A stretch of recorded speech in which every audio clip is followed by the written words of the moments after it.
Менде суроо сунуш.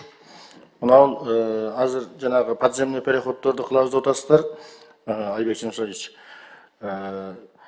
И мынау эмеде мурдакы болгон жолдорду былтыры 10 эселеп көп жасапсыңар, Жашбекович. Анан кийин бул жакшы көрүнүш, катуу иш болуп атат, но бирок подземный переходдорду көбүрөөк кылыш керек. Себеби дегенде Маматалич айткандай, Абдрахманович айткандай, жанагы правый помехте бурулган кезде дагы пешеходдор өтө берген болсо, машина өтө албайт экен. Машина өткөзбөй, элдер өтүп бүтүп, светофор кайра кызыл жанып калат экен да. Ошон үчүн жердин астынан өтө турган элдерге шарт түзүп бериш керек. Ошону бир көбүрөөк карап көрсөңүздөр, буга эми көп каражат деле кетпейт. Ошону эртерээк жасаганга мүмкүнчүлүк болот да. Чем мынау поезд жанагы вокзалны поезд жолдоруну кыскартып жанын астынан подземный өткөндөн көрө ушу пешеходдорго көбүрөөк мүмкүнчүлүк берсеңиздер, себеби дегенде ушул жерде помех көбүрөөк болот. Көп транспорттор ушул жерден өтө албай калып атышат да. 10 машина, бир 50 машина турган болсо, ошонун бир 3-4 гана өтөт, элдер өтүп бүткүчөктүчү. Калган эл ошол жерде туруп калып атат да. Ал биринчи. Экинчиси, мына айдоо маданияты боюнча дегенде, мына жол коопсуздук кызматы сиздер бир жакшы бир концепциясын карап көрүшүңүздөр керек да. Себеби дегенде өзү мына немеде турасыңар, мен дагы кээде за рулем жүрөмүн. Ошондо турганыбызда бир 50 машина турсаң дагы жылбай тура бересиң аркаңдачы. Послушный водительдерчи. Калганы келип светофордун жанына келип тыгылып кирип кете беришет да. Ошолорго бир как-то бир чара көрүш керек да. Анан кийин бардыгы бир порядок менен тизилип кеткен болсо, баары эле кетет өзүчү.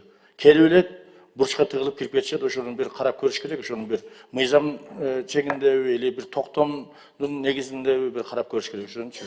Ошону да эске алып коюңуздар. Мен сунуштарды кыска айта берейин. Сиздер жооп берсеңиздер, жарым саат жооп кеткенсиздер. Ош боюнча аркадан кирген жанагы өтмөктү. Буну сиздер мына жарым жылдан көп жасап атасыздар да.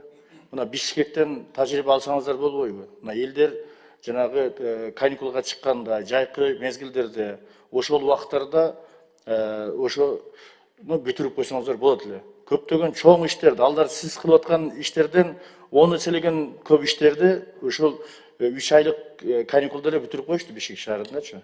А сиздер болсо мына жарым жылдан бери созуп отурасыздар. Ал жер тем более жанагы Ошко кире турган эң негизги жол. Өзүңүз айтмакчы 50-60 миң адам машина кире турган жерде. Тем более ал жер больница. Ошол жерге элдер бардыгы больницага кире албайт же, элдер кыйналып атышат да. Ошону силер эске албай атасыздар. Себеби дегенде азыр мына кышкы убакта ылай ошол жерде балчык, элдер ушу машинасына башка жактарга коюп өзүнүн жанагы ооруган адамдарына жетелеп келип атат ушу балчык жергечи. Ошону эске алып туруп, ошону этирап бүтүрбөйсүздөрбү? Пробка болгонун себеби сиздерде мына Т формасындагы жол ачылды эле. Минтранска тиешелүү жерди булар кеңейтип өздөрү кылып беришти. Мэрияга келген жерди сиздер компенсация бербестен жолду кеңейтпей атасыңар да. Ал жанагы жогору жактан кеңейтилип келгени менен акырында бир эле машина өтө турган жер, сиздерге тиешелүү жер кеңейтилбей турат да. Ошол жерди силер мына кече жакында эле барып келдим. Эч кандай кеңейткен жоксуздар. Эч кандай жанагы жазып койгонсуңар, красный линия депчи. 2 метр жылыш керек, 4 метр жылыш керек деп. Ошол бойдон турат. Компенсациясын берип, ошол жерди кыркып, ошол жерди бир жок дегенде бир 3-4 полоса кылып туруп, ошондой кылып койсоңуздар, наркы жанагы аркадан кирген пробка дагы азайып туруп, ошол Т формасындагы жол полноценный иштеп калат эле. Азыр полноценный иштебей атат ошол. Сиздердин ушул жанагы иштин көзүн билбегендигиңиздер болуп атат да.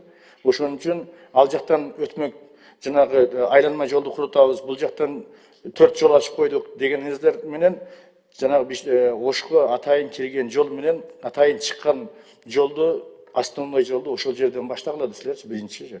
Анан ички жолдорду оңдой бересиздер. Ошонго менин сунуштарым бар, ошону эске алып койсоңуздар. Рахмат.